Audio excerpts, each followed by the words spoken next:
Канализационная сеть «Кыргызавтомаш» стала предметом раздора между группой бизнесменов. И пока они ищут крайних, а госорганы заняты бюрократией, старые трубы могут прорваться и тонны фекалий попадут в реку Аламедин, тем самым спровоцировав экологическую катастрофу. Редакция «Кактус Медиа» разбиралась во всей этой истории.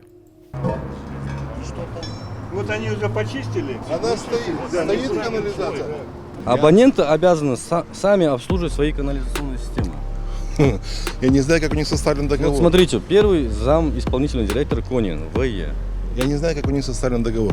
Здесь написано, смотрите, черным по белому.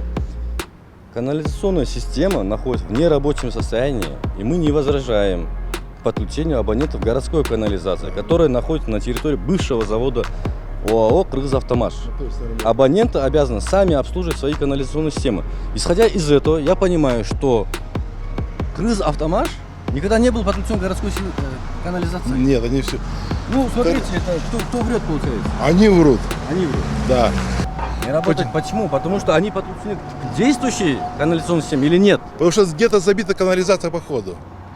А сама кто должен чистить? владелец канализации. Владелец. Конечно. Тогда зачем вы? Спросите у прокурора, для чего нас пригласили.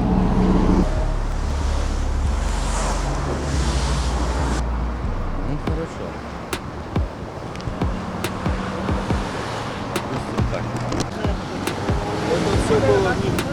Вот заявление имеется. На основании этого мы провели комиссию. Сейчас по результатам получим акт и дальше уже примем решение. Я просто сейчас вот у всех тут представителей прошу хоть какие-то документы показать, и никто не хочет ничего показывать. Никто не покажет. Это в рамках проверки только решением примем, потом только решение выйдет. Все.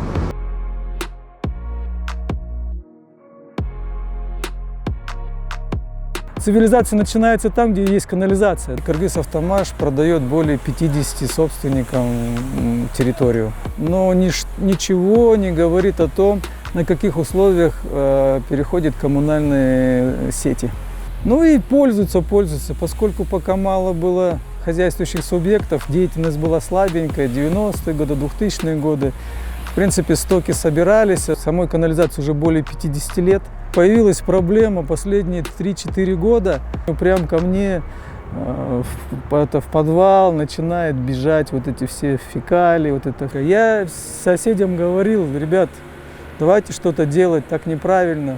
Но, к сожалению, твоя беда, только твоя беда. Большие суммы денег трачу для того, чтобы это все не потекло в речку, чтобы нас не наказали, чтобы здесь не было проблем, меня не топило.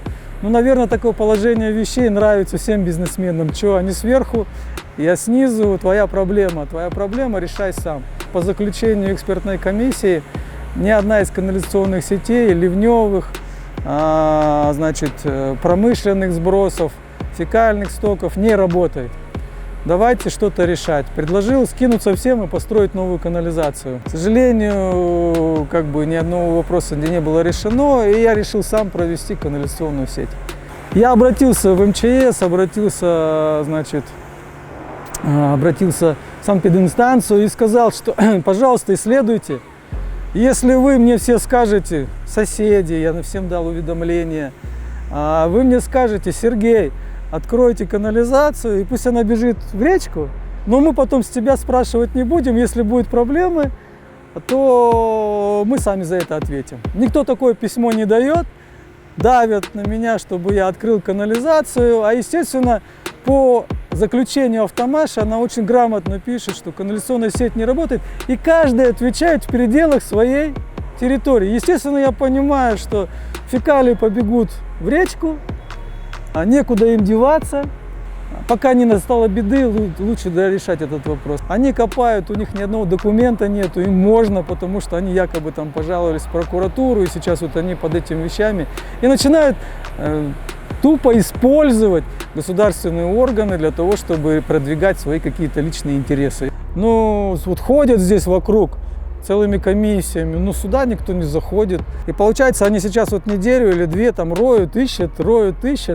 С одной стороны, они утверждали, что канализация есть действующая, она впадает в городскую канализацию, но по сегодняшний день они ни разу не нашли ни одной трубы, которая действительно впадает. И все спрашивают вопрос: а куда это все течет? И найти никто не может. Вот в чем парадокс. Канализацию надо всегда ее обслуживать, чистить периодически. То есть Автомаш, наверное, не чистил, не обслуживал, поэтому такая получилась история. Когда Автомаш продавал территорию, скорее всего, он сети никому не передавал и не продавал. То есть де юре, де факто собственник остается Автомаш Радиатор. Как сетей водоснабжения, так сетей и канализации. Сети требуют всегда обслуживать. Обслуживать не можно, она будет постоянно забиваться, засоряться. Любой субъект имеет право подключиться к городской системе канализации напрямую, минуя сети другого собственника. Там было две канализации, была ливневая канализация и хозфекальная. Вот автомойки должны иметь сооружение предочистки, то есть массобензожироловители должны иметь. А для нас территория Автомаша это закрытая зона, мы там ничего не знаем. За городскую канализацию не переживайте. То есть наши люди за ней следят систематически.